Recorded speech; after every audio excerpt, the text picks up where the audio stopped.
selamat pagi. Semangat pagi semuanya. Kita akan belajar tentang otomatisasi tata kelola keuangan. Ini mapel baru ya untuk kalian ya. Yang kemarin kita di kelas 10 hanya bertemu dengan ekonomi bisnis. Sekarang kalian naik kelas 11, kalian akan bertemu dengan beberapa mata pelajaran yang lain. Terkhusus hari ini kita akan belajar tentang keuangan. Biasanya sih kakak tingkatmu kalau udah mendengar mapel ini nih agak-agak pusing kepalanya, tapi jangan khawatir, nanti kita akan buat pelajaran ini lebih asik, lebih menarik sehingga kalian mudah untuk mempelajarinya. Oke, ya hari ini kita akan pelajari tentang beberapa pengertiannya dulu. Kita kenali dulu administrasi keuangan itu apa ya. Mengenal administrasi keuangan dari pengertiannya, lalu kita akan membahas lagi fungsinya, kemudian manfaatnya, dan juga komponen-komponen dari administrasi keuangan itu sendiri.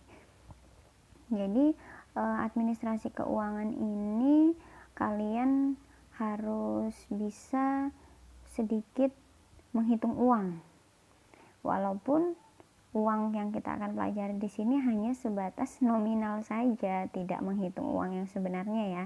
Tapi harapan saya nanti ke depannya, misalnya kalian punya usaha atau mungkin membantu usaha orang tua, kalian bisa sedikit membantu di bidang keuangannya, yaitu untuk mengadministrasikan pengeluaran atau pendapatan dari usaha orang tua kalian gitu ya. Harapannya sih kalian bisa punya usaha sendiri ya. Oke, kalau gitu kita lanjut aja ya. Mengenal administrasi keuangan, kita kenal dulu karena katanya kalau nggak kenal itu nggak sayang. Jadi kita harus kenal dulu, baru kita bisa menyayangi mapel ini dan materi ini. Oke, setuju? Kita lanjut. Pengertian administrasi keuangan.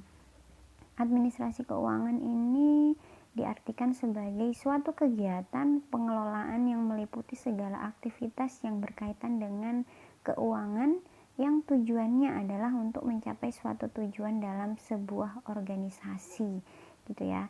Jadi kalau saya geser dulu. Jadi kalau misalnya administrasi ada kegiatan keuangan tapi tidak ada administrasinya, takutnya suatu organisasi itu tidak akan bisa mengetahui atau tidak akan ada kegiatan administrasi yang bisa dilihat, yang bisa dipantau keuangannya apakah bisa berjalan dengan baik suatu organisasi itu gitu ya. Jadi harus ada administrasinya memang. Oke, itu tadi pengertian administrasi. Sekarang kita lihat pengertian administrasi secara luas. Diartikan secara luas yaitu pengelolaan keuangan serta penetapan kebijakan yang berkaitan dengan pengadaan maupun pemanfaatan keuangan sehingga tugas-tugas pokok organisasi dapat terwujud secara efektif dan efisien. Ini secara luas ya. Jadi pengaturan keuangan dalam proses yang menetapkan kebijakan yang berkaitan dengan pengadaan maupun pemanfaatan keuangan sehingga tugas-tugas pokok organisasi dapat terwujud secara efektif dan efisien. Ini kita contohkan saja secara luas di sini pengelolaan keuangan yang diolah oleh pemerintah kita, ya kan, mau pemerintah pusat ataupun pemerintah daerah.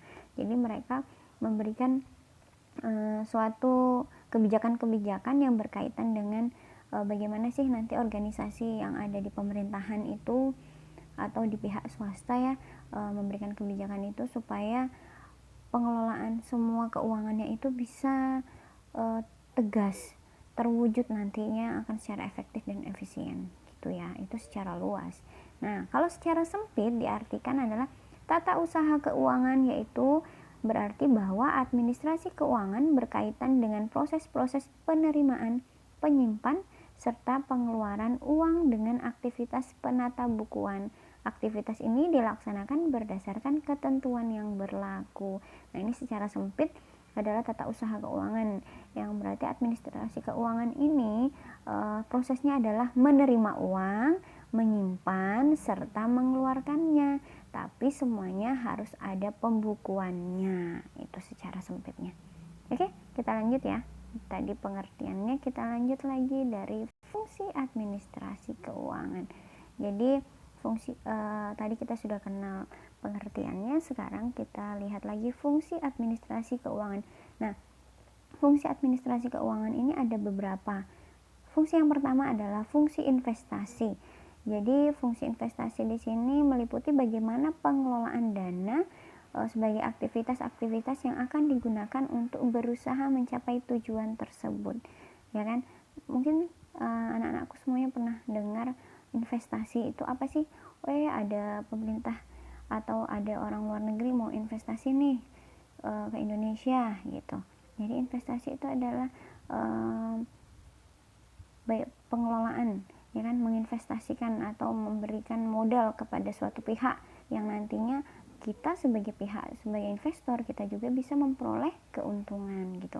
Nah, di sini terbagi adalah dua jenis. Investasi jangka panjang, investasi jangka pendek dulu, baru investasi jangka panjang. Nah, kalau investasi jangka pendek itu meliputi investasi dalam kas, persediaan, piutang, dan lain-lain. Jadi investasi jangka pendek ini istilahnya berlakunya tidak terlalu lama ya. Jadi semisal investasi dalam kas itu adalah uang. Kas itu bisa tersebut dari uang cash, itu bisa saja. Nah, kalau kita investasi uang, ya kan, itu jangka pendek sekali kita bisa memperoleh keuntungan secara langsung. Gitu ya. Persediaan ini bisa modal, ya kan, bisa bahan baku dan sebagainya. Piutang. Nah, kalau kita memberikan hutang kepada orang, kalau namanya bisnis ya, kalau memberikan hutang ya tidak semerta-merta kembalinya sama dengan apa yang kita pinjamkan, tidak ya, tapi pasti ada yang namanya bunga.